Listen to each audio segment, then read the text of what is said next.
pastos que no tienen ni que pararse para comer, comen desde el piso. Ahí me lleva Jehová. Ese es el Dios a quien yo le sirvo. Junto a aguas de reposo.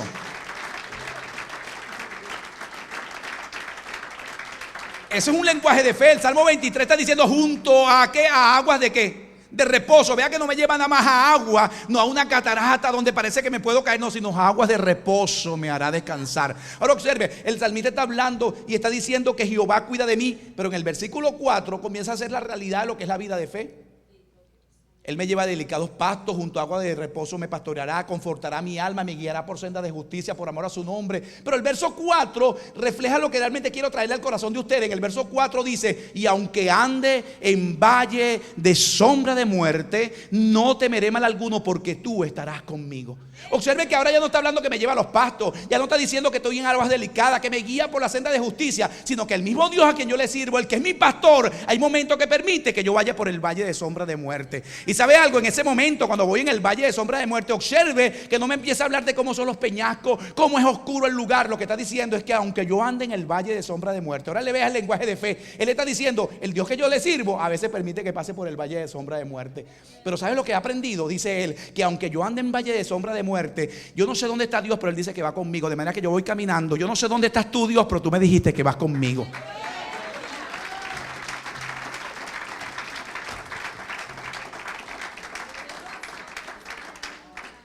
Vea que el vocabulario ¿cuál es? Yo estoy en el valle de sombra de muerte, pero si algo le puedo decir con tranquilidad, es que el mismo Dios que me llevó a los pastos delicados y me llevó al agua de reposo, aún en el valle de la sombra de muerte, no temeré mal alguno, porque tú estarás conmigo. Y le voy a decir algo, por favor, escúcheme. Satanás es un especialista en poner temor en la mente de la gente. Si algo tiene Satanás para lograr un efecto negativo en el corazón del ser humano, es producir temor. Y el temor tiene algo, se alimenta a veces en las experiencias que hemos tenido en el pasado. Sobre todo los hispanos hemos cometido errores que a veces alimentan temor en el corazón de muchos creyentes. Y usted me pregunta ¿por qué? Bueno, porque a veces nosotros, queriendo corregir a nuestros niños, hacemos cosas que no debemos hacer y que alimentan el temor. Usted ve de pronto que nosotros le decimos a nuestros hijos, por lo menos lo viví yo en mi casa, cosa que yo quise corregir en mi hogar, y es que a veces le decimos a los hijos: cuidado si tú te portas mal, si te portas mal te va a salir el coco, el cuco te va a comer. Y los niños, ay, entonces no hay cosa como tal cuco, no existe eso. Pero si un papá le dice a un niño que si se porta mal el cuco le va a salir, y él comienza a creer que hay cuco. O por ejemplo, si te portas mal te voy a llevar para que el policía te lleve preso. O como me decían a mí, te vamos a llevar para el médico para que te inyecten, y el inyectador es así de grande, mira. Entonces ¿qué pasa? Inmediatamente que tú ves una aguja, el temor comienza a apoderarse de ti. ¿Por qué? Porque te sembraron eso desde que estabas pequeño. Entonces, mira, el primer punto que trae temor al corazón del ser humano es las cosas que nos han dicho desde que estábamos pequeños. Es el precedente de padres que, queriendo hacer cosas buenas, te empiezan a decir: el cuco te va a salir si te portas mal, si tú lloras, va a venir el viejo con la bolsa y se lleva a los niños. Y los niños comienzan a creer que hay viejo con bolsa. Créalo. Y ¿sabe algo? Satanás le saca ventaja a ese tipo de enseñanza. Entonces comienza el temor muchas veces a apoderarse de la vida de muchas personas. Y hay creyentes, óigame bien, que el primer precedente es la enseñanza que le dejaron, y el segundo es que la imaginación siempre se activa para pensar en algo negativo cuando la fe no está puesta en el corazón. Mire, yo le voy a decir algo: en los púlpitos donde escasea palabra de Dios, en los púlpitos donde todo es emotividad, yo estoy convencido de que donde escasea la palabra de Dios, el temor toma control de la iglesia. Yo no sé si usted me capta lo que le quiero decir. Mire, de verdad, escúcheme, donde escasea la palabra de Dios, gobierna el temor. Y usted me pregunta ¿por qué? Porque el mejor antídoto en contra del temor es lo que Dios está diciendo. Entonces el temor tiene algo que comienza a hacerte creer que si algo malo va a pasar, te va a pasar a ti. Y por eso usted ve personas, la situación está mal, entonces comienza a ver, hay una situación económica en recesión, entonces comienza a ver la pérdida de empleo. ¿Y qué es lo que comienza a pensar? Ay, Dios mío, la situación cómo está. Y si yo pierdo el empleo, entonces no tengo dinero. Y si no tengo dinero, no pago el mortgage de la casa. Y si no pago el mortgage, entonces me van a poner la casa en foreclosure. Y si me la ponen en foreclosure, pierdo la casa. Y si pierdo la casa, voy a vivir para un puente. Y ya tú te ves en el puente allá abajo. Ya la mente te ve hasta cayéndote el agua así, así. Y tú me preguntas por qué la imaginación se activa y comienzas a creer que si algo malo va a pasar, te va a pasar a ti. Por eso que el creyente necesita, escúcheme, la Biblia dice en el Salmo 91 que escudo y adarga es la verdad de Dios. ¿Sabe lo que va a proteger el corazón del creyente? Saber que Dios ha dicho una palabra, y el Dios que me ha prometido eso es un escudo para mi corazón.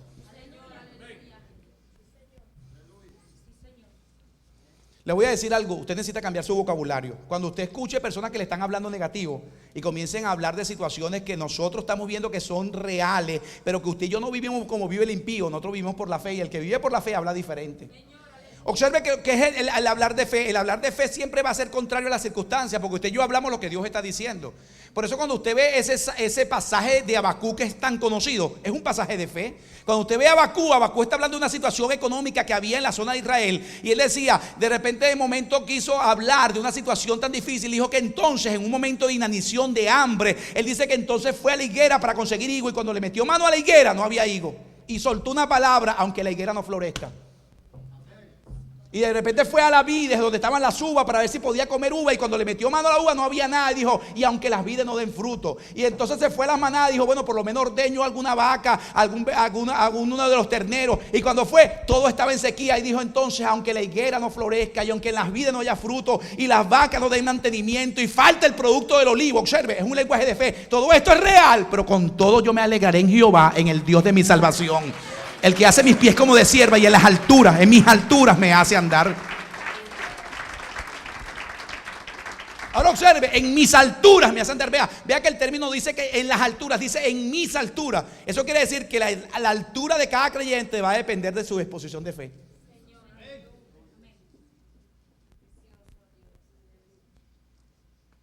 Fe no es solamente asistencia al templo. La fe se apodera de las promesas y las repite, aunque todo lo que estoy viendo es contrario. Y voy a decirle, yo quiero que usted vaya conmigo un momentito a la escritura, porque quiero que interactuemos con esta palabra, porque de verdad quiero vaciar mi corazón. Yo tengo que viajar 4 horas después que salga de acá, pero me voy a ir con el gozo de dejarle una palabra sembrada en el corazón a usted. Yo quiero que vaya conmigo al Evangelio según San Juan, capítulo 6. Vaya conmigo a ese pasaje, porque quiero que tenga su Biblia en la mano y vamos a ver el pasaje.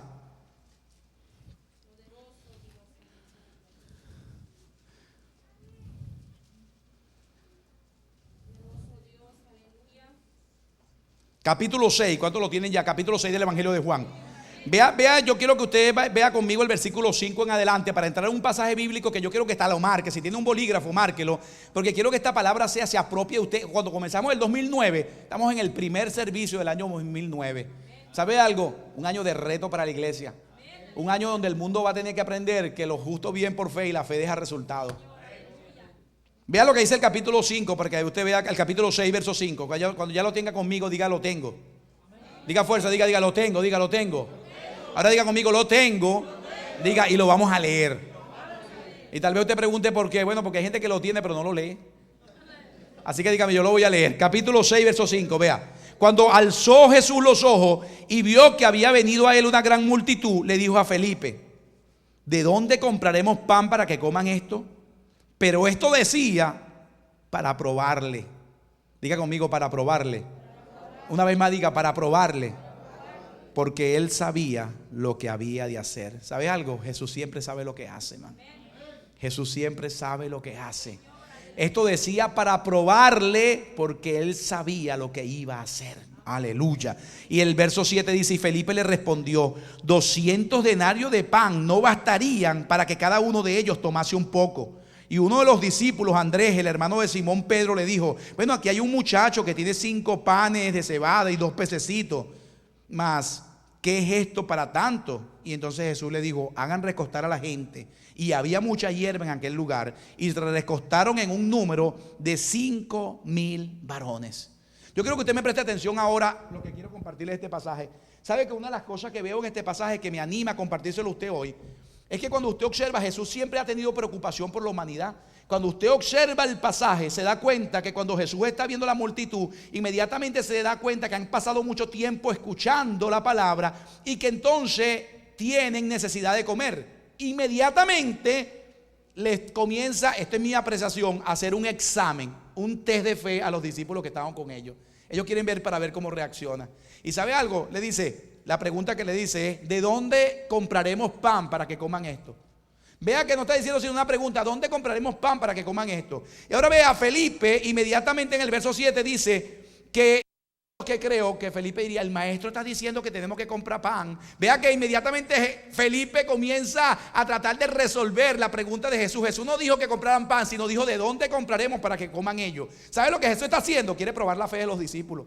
No hay una cosa más dura para uno como pastor, hermano. No hay una cosa más dura para uno como pastor que después que tú estás enseñando gente palabra de fe, que tú estés llevando a la gente que no se mueva por las circunstancias, que tú estás llevando gente a crecimiento cristiano, le estás enseñando la palabra de Dios, estás orando por ellos, lo estás llevando a nuevos niveles. Esa misma gente que tú le enseñas 2 años después te viene a decir lo mismo que te decía cuando era nuevo creyente. Bueno, te desaniman porque tú dices, entonces, ¿qué estamos haciendo? ¿Capta lo que les quiero decir? ¿Lo entiendes? Mire, no hay una cosa más terrible para uno como pastor de tener personas que después de 4 años que tú le estás enseñando, te venga a repetir lo mismo que hacía de repente cuando estaba comenzando.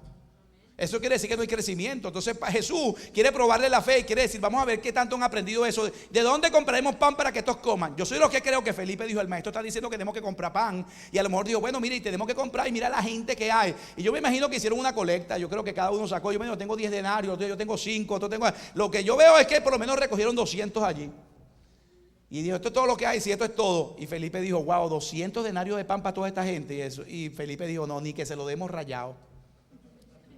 No alcanzarían para toda esta gente. Pero ¿sabe algo? Andrés, el hermano de Simón Pedro, viene y se acerca y dice, maestro, hay un muchacho allí que tiene, ahora vea, tiene un muchacho que está allí que tiene 5 panes de cebada y tiene 2 pececitos. Observe, me gusta que la acción por lo menos de Andrés es mejor que la de Felipe, porque Felipe está sumando y dice, si son 2 más 2, no va a alcanzar. Hay gente que siempre está pensando, no, es que cómo lo vamos a hacer y 2 más 2 son 4 y 4 más 4 son 8, no alcanza. Y dice, no alcanza. Pero por lo menos Simón viene y dice, por lo menos hay un muchacho, Jesús, que tiene 5 panes y 2 peces y viene a lo mejor con ellos, pero de pronto miró así y se le enfrió el guarapo, la fe se le debilitó y dijo, bueno, pero ¿qué es esto para tanto? Yo creo que si hubiese quedado callado hubiese sido mejor. Aquí hay un muchacho con 5 panes y 2 peces, más nada, no hable más nada. Pero después dijo, pero ¿qué es esto para tanto? Se desanimó y soltó la palabra que no tiene que soltar. Pero me gusta que Jesús dijo, tranquilo, hagan recostar a la gente. Esto es lo que me gusta, él siempre sabe lo que tiene que hacer. ¿Sabe lo que me gusta? Él siempre sabe lo que va a hacer. Hagan recostar a la gente. Dijo, tráigame los panes. Y ¿sabe algo? Jesús oró por ellos y le dijo, ahora repártanlo. Y es ahí donde viene el punto. Cuando los discípulos comenzaron a agarrar los panes y comenzaron a repartirlo, comenzó a suceder algo. Y es que cuando salían y llevaban el pan y venían, había una cesta nueva en la mano de Jesús.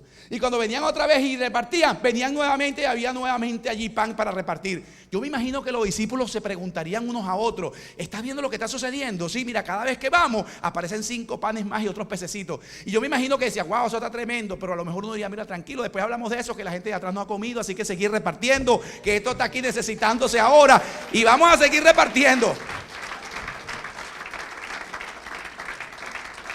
El pasaje nos deja ver claro que humanamente no había forma de que eso pudiera suceder. Pero luego me llama la atención, si va conmigo al pasaje, se lo voy a leer. Y dice que entonces, dice el verso 11, tomó Jesús aquellos panes y habiendo dado gracias los repartió entre los discípulos y los discípulos entre los que estaban recostados, asimismo de los peces, y comieron cuanto querían. Wow, me gusta esa palabra. Mientras Felipe decía que no alcanzaba ni siquiera, bueno, ni que lo pudiéramos rayar, ahora estos comieron y comieron cuanto querían. Es más, yo creo que dijo, se puede repetir. ¿Cuántos bendicen a Dios hoy? ¿Cuántos dan gracias a Dios por la palabra? Y vea lo que dice, comieron cuantos querían. Y sabe algo, y el verso 12 dice, y cuando se hubieron saciado, vea el verso 12, y cuando se hubieron saciado, diga conmigo, se saciaron. Y si usted me pregunta qué es saciarse, se lo voy a decir en un lenguaje venezolano. Cuando usted dice que está saciado, mire, cuando usted pregunta en Venezuela qué indica estar saciado, es cuando usted tiene que soltarse el botón del pantalón porque no aguanta.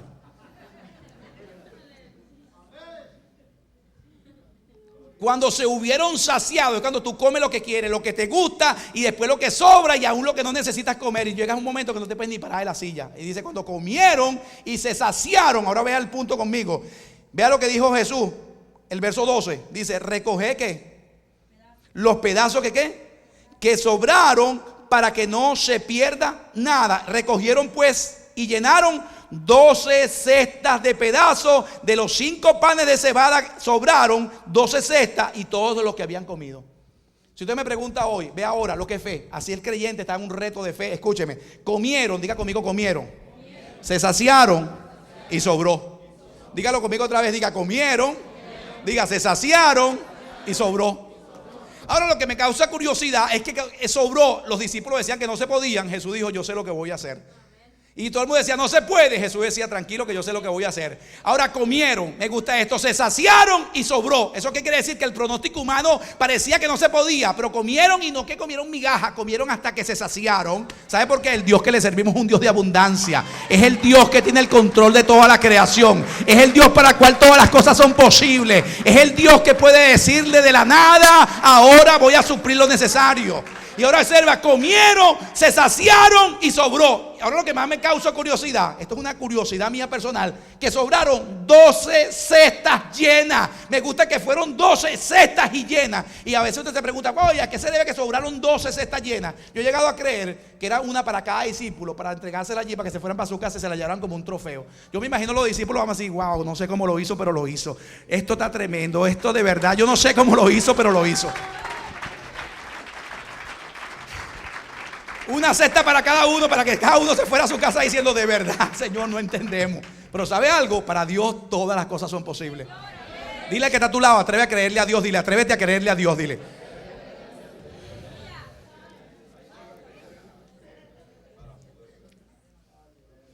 Puede levantar su mano y bendecir a Dios, diga, Señor, aleluya. Aleluya. ¿Sabe algo? Necesitamos que en medio, mire, por eso es que necesitamos que la palabra de Dios fluya en los corazones de la gente. Porque si seguimos hablando el lenguaje negativo, seguiremos teniendo resultados negativos. Pero si hablamos lo que Dios está diciendo, vamos a recibir lo que Dios ha prometido. Mire, voy a decirle algo, el temor tiene algo y el temor a veces trata de apropiarse del corazón del creyente cuando la palabra de Dios no está en el corazón. Por eso que cuando usted observa, una de las cosas que me gusta siempre enseñar es que cuando usted ve la vida del creyente, hablamos por fe, si algún pueblo tiene que hablar de fe es la iglesia. A veces usted ve gente inconversa, mundana y que servicios espirituales y que usted se da cuenta hablando de fe y nosotros que tenemos la palabra de fe para predicarla, a veces nosotros mismos hasta la dudamos.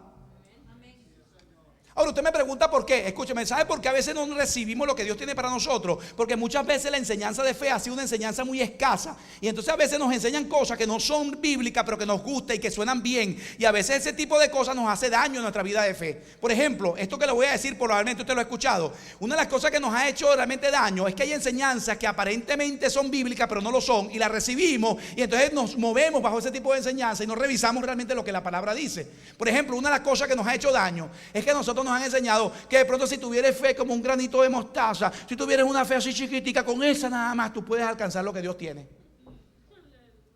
Entonces, ¿qué nos enseña? Chiquitico, entonces todo lo que hablamos es pequeñito. Entonces usted ve la gente cuando hablamos de veces, como nos enseñan que todo es chiquitico, entonces, ay Señor, dame un carrito. Yo creo que tú me des una casita. O si no, estoy orando por un trabajito. Es más, hasta oramos y decimos Diosito. Todo chiquitico. Y usted me pregunta por qué, porque todo chiquito nos ha enseñado todo. Ay Señor, el carrito, la casita, el trabajito. Y hay un milagrito, Señor. Y usted me pregunta por qué. Bueno, porque normalmente todos nos lo han enseñado que si tuviéramos fe como un granito de mostaza, vamos a pedir lo que querramos. Pero eso no es bíblico, hermano. Eso es contrario a lo que la Escritura dice. Pero nos han enseñado que si tuviéramos fe así como un granito de mostaza sería suficiente. Y ¿sabe algo? Eso no es bíblico, pero nos lo repiten y lo recibimos. Yo vengo hoy a traer una palabra de fe que lo lleve a usted a darse cuenta que la fe que Dios está requiriendo es una fe no del tamaño de un grano de mostaza. Y se lo voy a demostrar hoy. Usted ve la Escritura y se da cuenta que ese tipo de enseñanza nos ha hecho fe porque nos ha hecho conformistas. Es más, yo llegué a estar en Venezuela y yo recuerdo como nuevo creyente que habían predicadores que llegaban a nuestra iglesia y llegaban hablando de fe y traían en el bolsillo semillitas de mostaza y las repartían en los cultos. Yo no sé si usted ha visto eso, pero en Venezuela, cuando yo crecí allí, venían entonces repartían y pasaban los diáconos a llevarle a uno la semillita de mostaza y le empezaban a repartir a los miembros de la iglesia. Y entonces cada uno agarraba su semillita y a veces, claro, es tan pequeñita, hermano, que a veces hasta se le caía y uno empezaba a buscarla y uno decía, wow, ¿dónde está? Y entonces de repente los que lograban retenerla, la tenían, el que lo tenía ya era un milagro, el que la podía sostener. Y entonces después venía el predicador y te decía, si tuvieras fe como ese grano de mostaza, si nada más tuvieras tú la fe así como ese granito de mostaza, tú le dirías a los montes que se mueven y se moverán. Y mano, usted veía gente que se quedaba viendo el granito así y salían hasta frustrados porque decían, ay Señor, ni a esto llego yo, Señor. Toda la vida que yo llevo y ni siquiera llego. Entonces empezábamos a orar y hermano, era tan tremendo que la gente hasta pujaba. Ay Señor, dame un milagro. O sea, la gente comenzaba a ver, ¿sabe por qué? Porque nos hacían creer que si la fe era de ese tamaño era suficiente. Le voy a decir algo, eso no es bíblico. Y yo sé que usted dirá, hermano Masi, pero ¿dónde? Biblia, yo soy un maestro de la palabra, yo traigo un reto para usted. Usted ve la escritura conmigo y se va a dar cuenta que nunca usted va a conseguir un pasaje en la escritura. Escúcheme, iglesia hoy, manantial de vida, escúcheme. Yo hoy tengo el reto de traer una palabra. Usted nunca va a conseguir un pasaje en la Biblia que le hable que la fe pequeña trae resultados. Usted nunca va a conseguir un pasaje bíblico donde usted vea que una fe pequeña, una fe débil va a traer resultados. Al contrario, cuando usted ve los pasajes donde se hablan de fe pequeña, de fe débil, siempre aparece Jesús reprendiendo esa fe.